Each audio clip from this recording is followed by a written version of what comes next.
What is up, fight fans? This is DJC Combat, and today I want to give my breakdown and prediction on this weekend's upcoming main event. In the heavyweight division, we got Sergei Pavlovich versus Curtis Razor Blaydes, two top 5 heavyweights going at it, and lots at stake in this weekend. A lot of title implications could be written all over this matchup, and whoever wins this fight could be one step closer to potentially fighting for the title.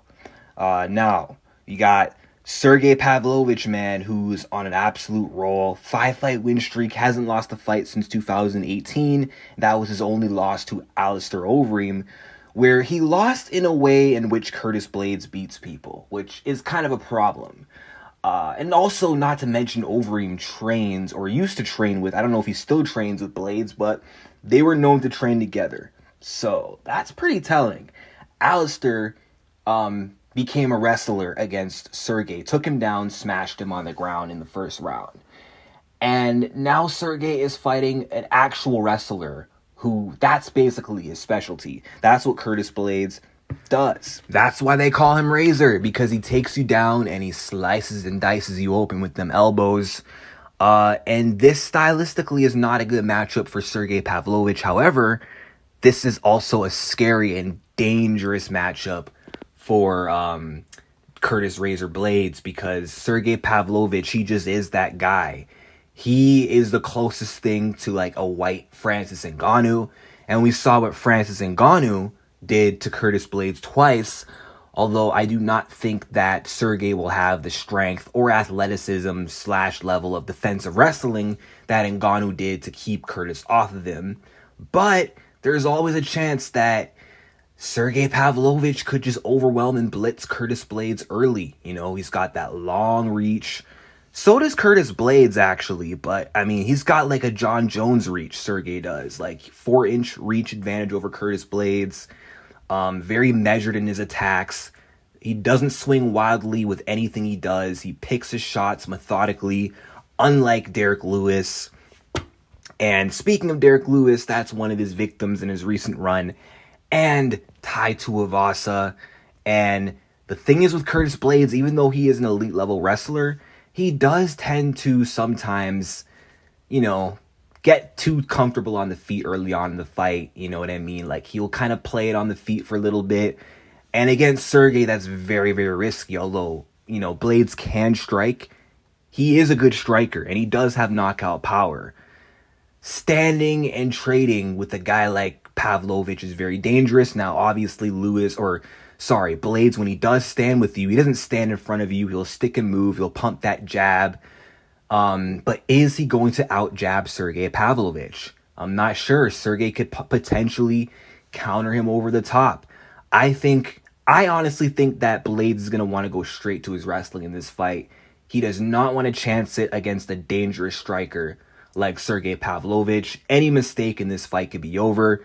And once Sergei starts unloading, he becomes very hard to stop. He makes himself very difficult to counter when he goes on the attack. We've seen this against Lewis. We've seen this against Tai Tuivasa. And we've seen Curtis Blaydes get chinned before. You know, Ngannou finished him, but that is Ngannou. And Lewis did send him to the Shadow Realm. And ultimately, Curtis does struggle with powerful guys. You know, Mark Hunt was able to drop him. Rosenstrike was able to inflict some damage.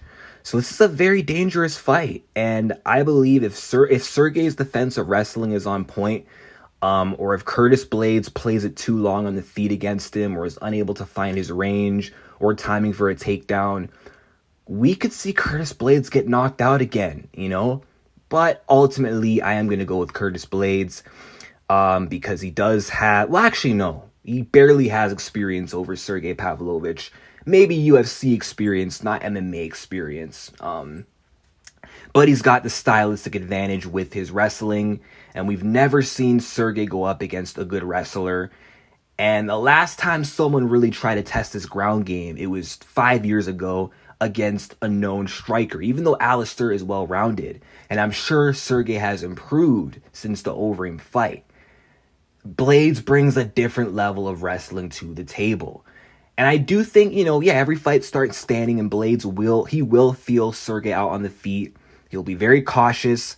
And hey, Pavlovich might start slow and hesitant too, being worried about the takedown. But eventually, I do believe that Curtis is going to get in on Sergei, and he is going to get on those hips. He's going to find that takedown. And once he does, once he gets on top of Pavlovich, I do not see Sergei getting back to his feet. And I just think that round after round, Blaydes is just going to wear on him with that wrestling, and probably get a TKO somewhere maybe in the third round. Maybe he catches, Pavlovich on the feet through Pavlovich worrying about the takedowns. That's possible too. But ultimately, I gotta favor Curtis Blaydes, man. Like, Blaydes is one of the best in this division. Best wrestler in this division by far. And the dude definitely does have some champ potential as well. And now that Ngannou's gone, I could see Curtis being a champ, I mean, I don't see him beating John Jones, but John Jones is talking about retiring. So once John Jones is out of the picture and Stipe is retired, this might be the next heavyweight champion. We'll just have to see. But I think he's going to turn back the rise of Sergei Pavlovich. But we shall see. Dangerous fight. I won't be surprised at Sergei winning. I won't be mad at Sergei winning. But ultimately, I got to go with Razor Blaydes for the dub. But that's it for my breakdown and prediction. Let me know your predictions in the comment section down below. Who do you got? Sergei Pavlovich or Curtis Blaydes? Like and subscribe, and peace out.